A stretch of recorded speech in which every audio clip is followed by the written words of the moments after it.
আচ্ছা, তো গত ক্লাসে আমরা দেখছিলাম কিভাবে অ্যানিটেশন অ্যাড করতে হয়। অ্যানিটেশনের মধ্যে যে যে ইফেক্টগুলো ছিল, যে এলিমেন্টগুলো ছিল, এগুলো কিভাবে অ্যাড করতে হয় আমরা গত ক্লাসে দেখছিলাম। আজকে আমরা দেখব ট্রানজেকশন, বিহেভিয়ার্স, অ্যানিমেশন এগুলো কি বা কিভাবে ইউজ করতে হয়। আচ্ছা, তো ট্রানজেকশনে আসি যদি আমরা এখানে দেখেন fade, fade through back, plug, তারপর ফ্লিপ, এগুলো কখন ইউজ করা হয়? এই যে ট্রানজিশনগুলো এগুলো ইউজ করা হয় যখন দুইটা ভিডিও ক্লিপ একসাথে জোড়া লাগানো হয়, তখন হুট করে যাতে একটা আসার পর আরেকটা যাতে শুরু না হয়, এটার জন্য এখানে আমাদের ট্রানজিশনটা ইউজ করা হয়। যেমন আমি যদি একটা জিনিস, ইমেজ হোক বা ভিডিও হোক, সাপোজ আমি ইমেজ নিয়ে আসি।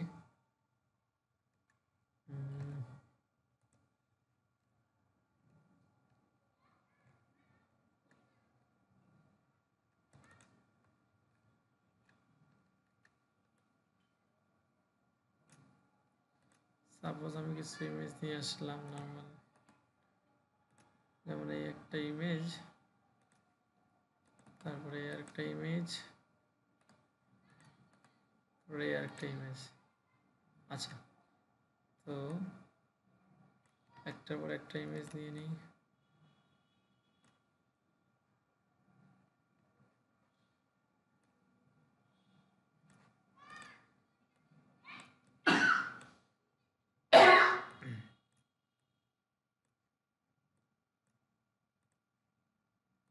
তারপরে এই ইমেজটা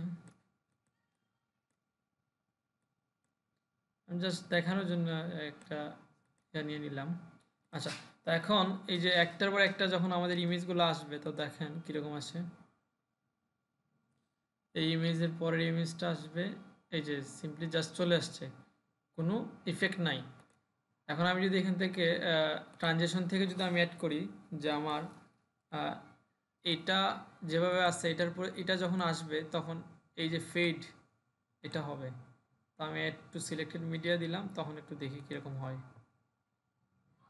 এই যে দেখেন একটু স্মুথভাবে আসছে, তাই না? আবার যখন এটা শেষ হবে তখন আবার এটা স্মুথভাবে শেষ হবে। এখন এখানে একটা জিনিস হচ্ছে, দেখেন একটু, আমি এটা একটু বড় করে নিই। এই যে দেখেন এখানে এটা একটা টুকরো, আবার এটা একটা টুকরো, এখানে মানে একসাথে জোড়া লাগানো, এই জন্য বোঝা যাচ্ছে না।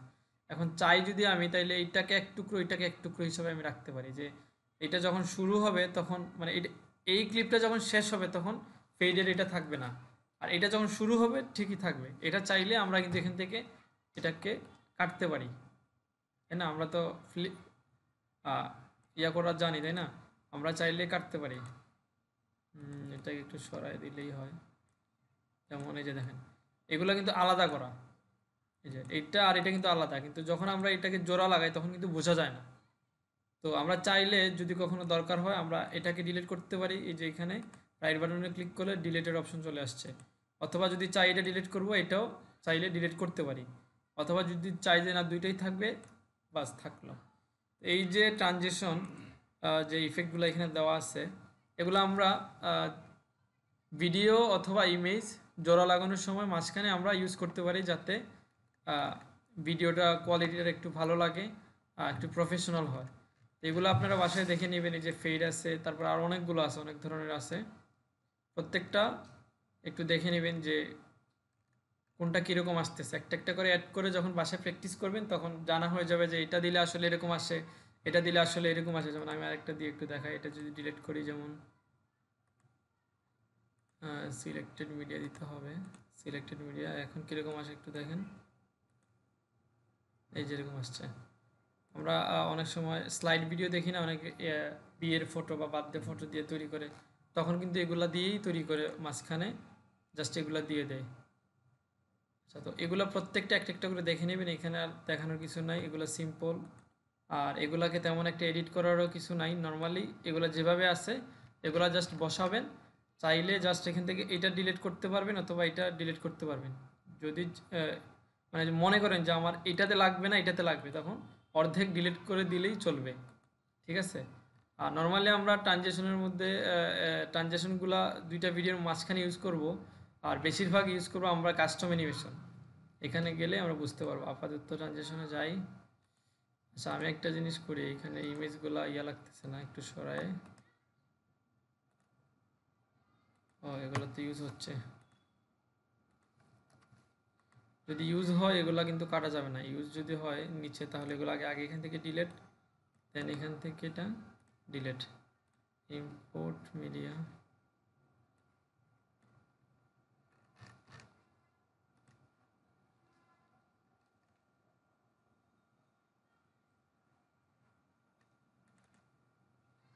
ধরলাম আমি এখান থেকে নিয়ে নিই,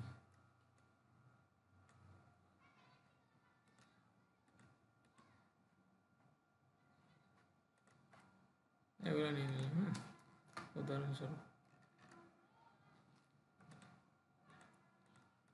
সবগুলো আমি অ্যাড করে নেই।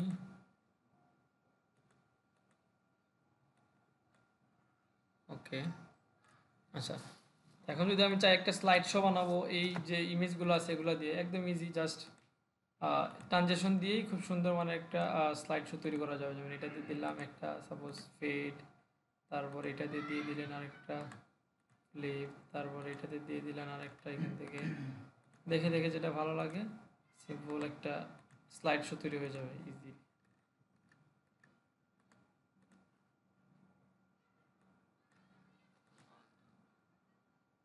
ও এখানে আবার আমাদের এটাকে একটু বড় করে নেই, তাহলে সুন্দর লাগে।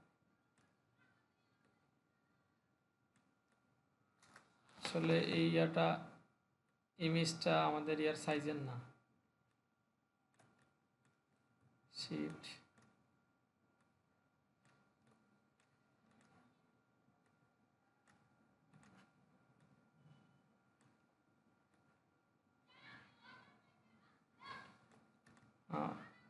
যখন এভাবে বড় করবেন তখন শিফটে ধরে বড় করবেন। যেমন আমি যদি এটাকে এই যে দেখেন অর্ধেক চলে আসছে, এখন আমি যদি চাই এটা সহ নিব তখন অবশ্যই শিফটে চাপ দিয়ে তখন আমরা চাইলে বড় করতে পারি, যদিও একটু চ্যাপটা হয়ে যাবে। আচ্ছা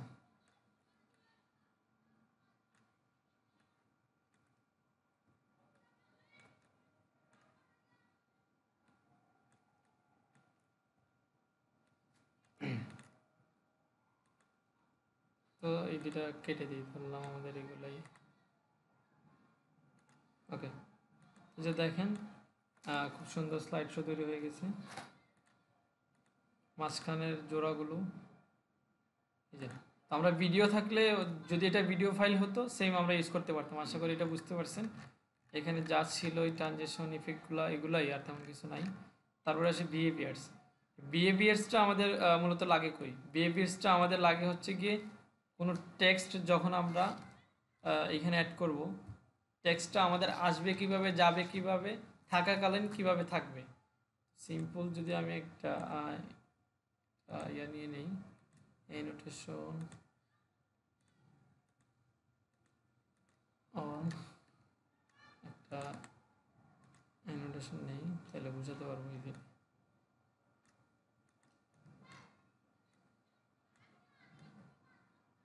আচ্ছা আমাদের বিহেভিয়ার্সের ইউজটা আমরা একটু দেখি। আচ্ছা এই হচ্ছে আমাদের বিহেভিয়ার্স।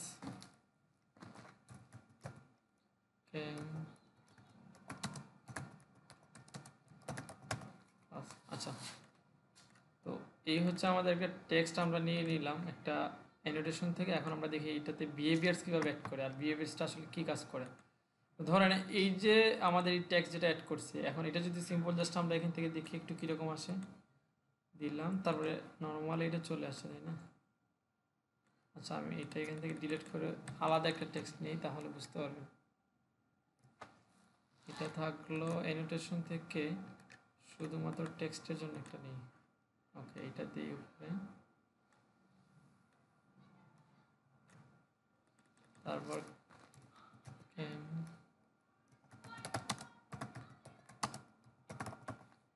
আচ্ছা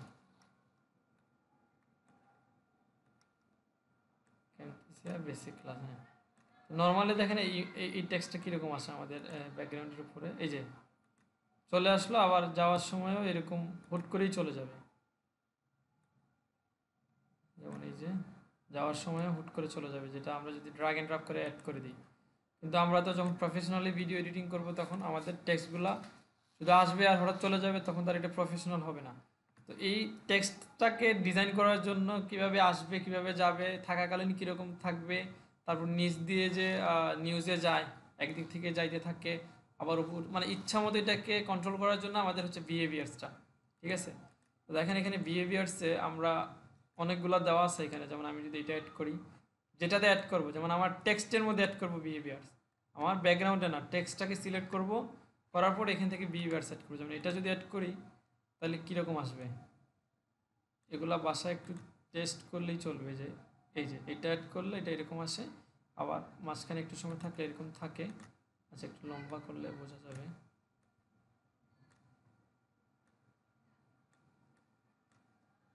এখন আমরা দেখি একটু, এরকম আসছে, আবার একটু লাফালাফি করতেছে, তারপর চলে যাচ্ছে এরকম। এরকম আমরা প্রত্যেকটা দেখে নিব বাসায় যে কোনটা কিভাবে আসতেছে। যেমন আমি যদি এটা ডিলিট করে দেই, অন্য একটা দেখাই, যেমন এটা এটা আসলে কীরকম হয়, এই এই আসছে, আবার যাওয়ার সময়ও এই যে চলে গেছে। তো এগুলো যেভাবে আছে এইভাবে যদি আমরা ইউজ করি তাহলে কিন্তু আমাদের ভিডিও প্রফেশনাল হবে না। কারণ হচ্ছে গিয়ে এখানে বাই ডিফল্ট তারা যেটি রেডি করে দিছে এটা কিন্তু এতটা প্রফেশনালভাবে দেয় নাই। এখানে হয়তো লাফালাফি বেশি করতেছে, খুব স্পিডে চলে আসছে, আবার খুব স্পিডে চলে যাচ্ছেও। তো এগুলাকে আমরা অ্যাড করার পর একটু এডিট করে নিলে, কাস্টমাইজ করে নিলে তো আমাদের মতো হয়ে যাবে প্রফেশনাল। যেমন আমি যে কোনো একটা নিয়ে আমরা এডিট করতে পারি, যেমন আমি এটাতে অ্যাড করলাম, করার পরে এখানে যে কোনো একটা অ্যাড করতে পারি, এখান থেকে এটা এটা এটা যে কোনো একটা অ্যাড করে এখানে কিন্তু এটার আবার প্রপার্টিজ চলে আসছে। এই যে দেখেন ডান সাইডে যে প্রপার্টিজ আছে, এই যে এইখান থেকে আমরা যা চেঞ্জ করব এটা সেরকমই কাজ করবে। তো আমি কোনটা অ্যাড করলাম এটা ফ্যাক্ট না, আমি যে কোনো একটা অ্যাড করে আমার ইচ্ছা মতো আমি নিতে পারি। ইন কীরকম আসবে, আউট কীরকম হবে, আর ডিউরিংয়ে কীরকম থাকবে। তো অ্যাড করার পর দেখেন বর্তমানে এটা আসছে কীরকম, এরকম আসে। আচ্ছা ইনটা আগে আমি সেট আপ করে নিই, সাপোজ এটা গ্রো হচ্ছে, এখান থেকে আমি অনেকগুলো আসে দিতে পারি। যেমন যদি চাই যে ফেড ইন দিব, হ্যাঁ আস্তে আস্তে শুধু অন্ধকার থেকে আস্তে আস্তে ভেসে উঠবে, এই যে দেখেন ভেসে উঠছে, কিন্তু ইনে থাকা অবস্থায় লাফালাফি করতেছে, আউটের সময় আবার ওই আগের মতোই যাচ্ছে। তো ধরেন আমি চাচ্ছি এটা ইন হবে কি এরকম হবে, যেমন হ্যাঁ এটা কাইন মাস্টারে অনেক ইফেক্ট আছে, এটা বিহেভিয়ার্সের অনেক বেশি, এখান থেকেও অনেক বেশি আছে কাইন মাস্টারের মধ্যে। তো এখানে যা আছে মোটামুটি চলে। তাছাড়া যদি এগুলা ভালো না লাগে আমরা ইচ্ছা করলে কিন্তু কাস্টম তৈরি করতে পারি। অ্যানিমেশনগুলা কাস্টম যদি তৈরি করে নেই এরকম বিহেভিয়ার্সের মতো তৈরি করা যাবে। তো ধরেন এগুলো একটা একটা করে দেখে নেবেন আর কি। যেমন আমি যদি চাই যে এটা যেমন ফ্লাই ইন, তাহলে কীরকম আসে দেখেন, ফ্লাই ইন হলে এই যে আসছে কীরকম দেখছেন। এগুলা কিন্তু ওই যে যেটা নর্মালি ছিল এখানে, এটা যদি দেই তাইলে এটার মধ্যে দেখবেন যে স্পিড বেশি অথবা কম উল্টাপাল্টা আছে। তো এটাকে আমরা এখান থেকে কিন্তু স্লো করতে পারি, আবার একটু আপডেট করে দিতে পারি। যেমন স্পিডের এখানে 90%, আমি যদি একটু কমায় দেই, যেমন 70% দিলাম, তাহলে দেখেন কীরকম আসতেছে। 70% দিলে এই যে একটু স্লো আসছে। তারপরে এখানে অফসেট যদি বাড়ায় দেই তাহলে দেখেন কীরকম হয়,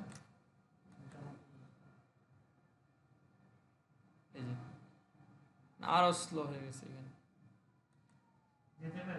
তো আমাদের অনুযায়ী, আমাদের প্রয়োজন অনুযায়ী আমরা এগুলাকে বাড়াবো কমাবো, তারপরে দেখবো যে কীরকম লাগতেছে। যদি দেখি যে না এখন ঠিক আছে, ওকে ঠিক রেখে দিই। তারপর সাপোজ এটা যেভাবে সেইভাবে থাকলো। এটা ছিল আমাদের ইনের ইয়াটা। স্টাইল আছে অনেকগুলা, যে কোনো একটা দিতে পারি। যেমন স্লাইডিং যদি দেই, দেখেন স্লাইড কীরকম হয়। এই যে স্লাইড, হ্যাঁ সাপোজ আমার এটা খুব স্পিডে চলে আসছে, এখন আমি চাচ্ছি এটা একটু কম করবো, তাহলে একটু কমাই দিই।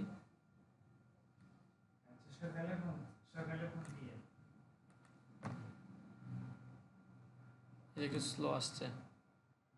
আচ্ছা এটা ছিল আমাদের স্টাইলের ইয়াটা। তারপরে এখানে টাইপ আছে, টাইপের মধ্যে কি আছে এখানে, অবজেক্ট নাকি টেক্সট, কোন জিনিসটাকে আমরা সরাতে চাচ্ছি।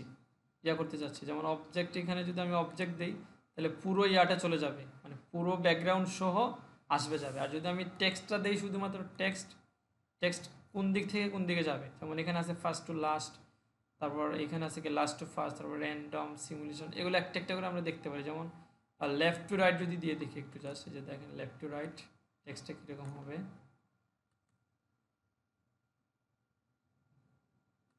লেফট টু রাইট, বাম থেকে ডান দিকে গেল। তারপর আমরা আরও চেঞ্জ করেও দেখতে পারি, যেমন যদি দেন সেন্টার টু আউট দিয়ে দেখেন তাহলে কীরকম হয়।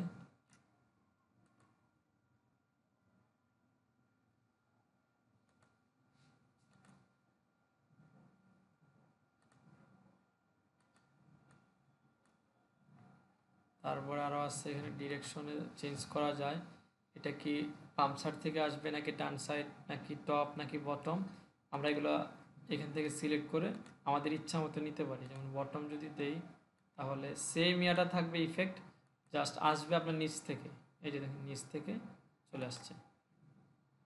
তারপরে আরও আছে এখানে, যেমন এটা থাকবে কীরকম, এটা যে ডিরেকশন যেটা এখানে এটা ইয়ে দিয়ে রাখবেন আপনার পছন্দ অনুযায়ী, যখন যেটা দরকার। আর মুভমেন্টটা সবসময় স্মুথ দিবেন, বেশিরভাগ কাজে স্মুথ ইউজ করে থাকি আমরা। স্মুথটা দিলে খুব স্মুথলি আসে, এই যে খুব স্মুথলি আসছে। আচ্ছা, এটা ছিল আমাদের ইন, যেটা যেটা আসবে, আসার পর থাকাকালীন সময় কি করবে, এটা থাকার যে বিষয়টা ওইটা সেট আপ করতে হলে আমাদের ডিউরিংয়ে যেতে হবে। ডিউরিংয়ে গেলে এখান থেকে স্টাইল আছে, আমরা কি দিব, ফেড দেই যদি, তাহলে দেখেন কি হয়, থাকাকালীন এটা একটু বা ইয়া করবে, আলোকিত হবে, আবার একটু অন্ধকার হবে। আচ্ছা, তারপর আমরা যদি চাই যে না কিছু দেবো না, নান, তাহলে নান দিতে পারি, কিছু থাকবে না তখন। অথবা যদি কিছু দিয়ে রাখি, পালসেট দেই যদি, দেখেন কীরকম হয় ডিউরিংয়ে, এই যে লাফালাফি করতেছে। তারপরে এখানে আবার আমরা ইয়া করতে পারি, কিছু এডিটিং করে কমাতে বাড়াতে পারি এটার স্পিডটা। এই যে স্কেল দিলে তো আরে লাফানোর যে বিষয়টা এটা একটু বড় বড় ইয়া হয়ে যাবে। যেমন এটা যদি একটু বড় করে দিই তাহলে একটু দেখেন কীরকম হয়। আসার পর এই যে অনেক দ্রুত লাফাচ্ছে, কিছু বোঝা যাচ্ছে না। এটা যদি একটু কমায় দিই, হালকা ছোট্ট হয়ে একটু নাচবে, একদম বেশি হয়ে গেছে। এগুলো একটু কম বেশ করে দেখতে হবে যে কীরকম ভালো লাগতেছে, আমার মানে মন মতো হচ্ছে। এই যে যখনই ঠিকঠাক লাগবে তখনই ওকে। তারপরে এখান থেকে ডিলে বাড়াতে পারেন, অফসেট আছে, এগুলো একটা একটা করে বাড়ায় কমায় তারপরে চেক করতে পারেন যে না এখন ঠিক আছে, আমার চলবে।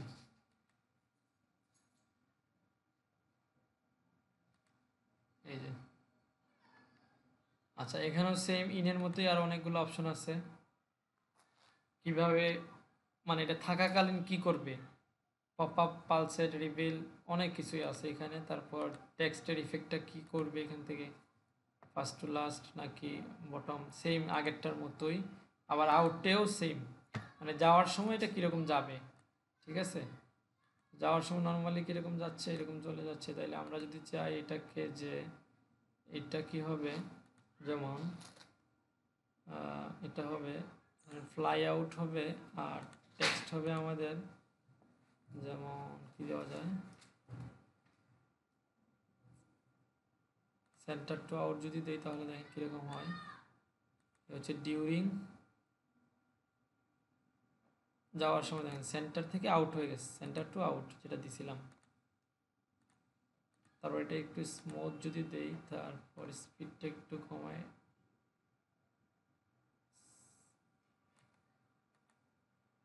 তাহলে কীরকম হয়,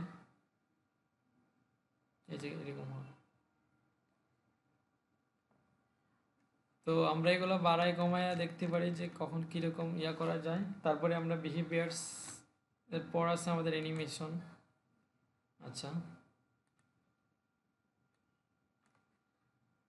আচ্ছা, অ্যানিমেশনটাতে একটু পরে আসি, এখান থেকে এটা শেষ করে আসি। যেমন কার্সার ইফেক্ট, কার্সার ইফেক্টটা কখন ইউজ করা হয় আমাদের, যখন ভিডিও আমরা রেকর্ড করে ফেলছি, এই যে বর্তমানে এই ভিডিওটা রেকর্ডিং হচ্ছে, কিন্তু এখানে কার্সর ইফেক্ট কোনো কিছু দেখা যাচ্ছে, দেইনি, যখন এটা সেভ করব, অর্থাৎ এটা যখন স্টপ করে দিব, স্টপ করার পর আমরা এখান থেকে কার্সর ইফেক্ট হিসাবে এই ইফেক্টগুলো আমরা ইউজ করতে পারি। যেমন এটা যদি ইউজ করি কীরকম হবে, এই যে এরকম হলদে চলে আসবে গোল। আবার এটা করলে কি হয়, কার্সর স্পটলাইট, এই যে দেখেন প্রিভিউটা দেখেন একটু, যেখানে কার্সর থাকবে সেখানে এরকম আলোকিত থাকবে। তারপরে এটা হচ্ছে কি কার্সর ম্যাগনিফাই, যেখানে আমার এই কার্সরটা থাকবে ওই জায়গাটা একটু ম্যাগনিফাইং হয়ে যাবে, জুম হয়ে যাবে। আচ্ছা, তারপরে এখানে হচ্ছে কি লেফট ক্লিক রিংস, তারপর লেফট ক্লিক রিপল, মানে ক্লিক করলে এখানে আপনার পানির মতো ফোঁটা পড়বে। তারপরে এখানে আরও আছে অনেকগুলা, এগুলো চেক করতে পারেন। তারপরে সাউন্ড আছে এখানে, ওইগুলো সাউন্ড, এই যে রাইট ক্লিক সাউন্ড, তারপরে রাইট ক্লিক ওয়ার্ড, এগুলো হচ্ছে রেকর্ডিংয়ের পর, এগুলো হচ্ছে আমাদের রেকর্ড করার পর, রেকর্ড যখন সেভ করে দেবো, এখান থেকে স্টপ করে দেবো, তখনই আমরা এগুলো দিয়ে দিতে পারবো রেকর্ড করা ফাইলের মধ্যে। আচ্ছা, ভয়েস ন্যারেশনটা হচ্ছে যে অনেক সময় আমরা আগে থেকে ভিডিও করে নিই কিন্তু ভয়েস থাকে না, তখন আমরা যদি চাই যে এটা ভিডিও করা হয়েছে, ওই ভিডিওর সাথে আমরা ব্যাকগ্রাউন্ড মিউজিক হিসেবে আমার নিজের ভয়েসটা অ্যাড করব, তখন এখানে এই যে ভয়েস ন্যারেশন থেকে স্টার্ট ভয়েস রেকর্ডিংয়ে ক্লিক করে আমরা কথা বলবো, ভিডিও চলবে এখানে আর আমরা কথা বললাম, তাইলে কি হলো, ভিডিওটাও দেখতেছি আর দেখে দেখে আমরা কথা বলতেছি, ওই কথাটা ভিডিওর সাথে ম্যাচ হচ্ছে। ঠিক আছে, তো হ্যাঁ, তো এখানে এক্সট্রা শুধুমাত্র ভয়েসটা রেকর্ড হবে, একটা অডিও ভয়েস আপনার আলাদা এখানে একটা ট্র্যাকে চলে আসবে, এখানে ট্র্যাকে আলাদা একটা ফাইল চলে আসবে যেটা আপনার নিজের ভয়েসটা থাকবে। হ্যাঁ, লাস্টে জাস্ট কাজ করে গ্রুপ করলেও হবে, না করলেও এটা থাকবে, ভিডিওর মধ্যে থাকবে।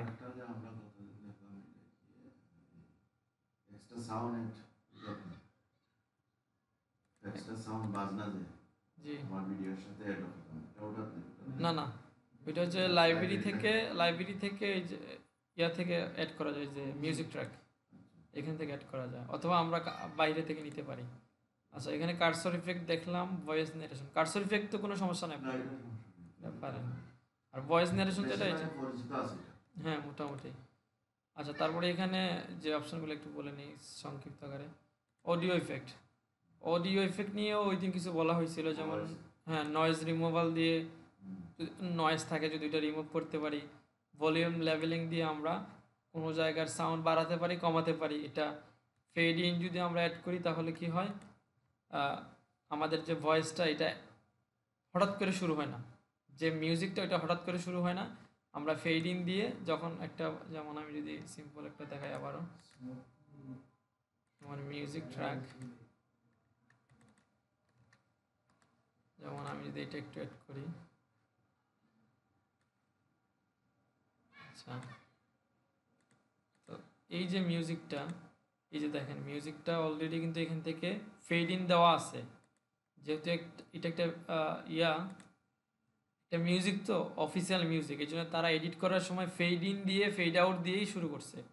সাপোজ আমরা একটা মিউজিক আনলাম যেটার মধ্যে ফেড ইন দেওয়া নাই, যেমন এটা যদি কেটে ফেলি তাইলে, তো এখানে ফেড ইন কিন্তু দেওয়া নাই, তো এটা যদি আমরা প্লে করি তাইলে দেখা যাবে যে হঠাৎ করেই আমাদের মিউজিকটা শুরু হয়ে গেছে। এই জিনিসটা একটু প্রফেশনাল করার জন্য আমাদের ফেড ইন আর ফেড আউটটা ইউজ করা হয়, যেমন এই যে ফেড ইনটা ইউজ করে আমরা এটাকে এরকম বাড়িয়ে দিতে পারি, আবার কমিয়ে দিতে পারি, বা একটু শেষ সাউন্ড স্লোলি এটা ধীরে ধীরে মানে বাড়তে থাকবে, আবার এটা যদি দেই তাহলে এটা আস্তে আস্তে কি কমতে থাকবে। আর ক্লিপ স্পিড যদি দেই তাহলে কি হবে, আমাদের ভিডিও ফাইল হোক অডিও ফাইল হোক ওইটার স্পিডটা বেড়ে যাবে। ফেড ইন আর ফেড আউট একই রকম, জাস্ট এটা সামনে ইউজ করবেন, এটা শেষে। আর এটা হচ্ছে যদি কোনো জায়গা আমাদের স্পিড বাড়াতে হয় তখন জাস্ট এটা সিলেক্টেড মিডিয়াতে দিব, দেওয়ার পরে এখান থেকে যে আমাদের ইফেক্ট যেটা ছিল, এই যে শো ইফেক্ট ক্লিপ স্পিড, এখান থেকে আমরা জাস্ট এই যে ডাবল ওয়ান এটাকে একটু বাড়িয়ে দেব, ওকে, স্পিডটা বেড়ে যাবে এরকম, কন্ট্রোল জেড। ওকে, এটা ছিল অডিও ইফেক্টসের অপশন। তারপরে এখানে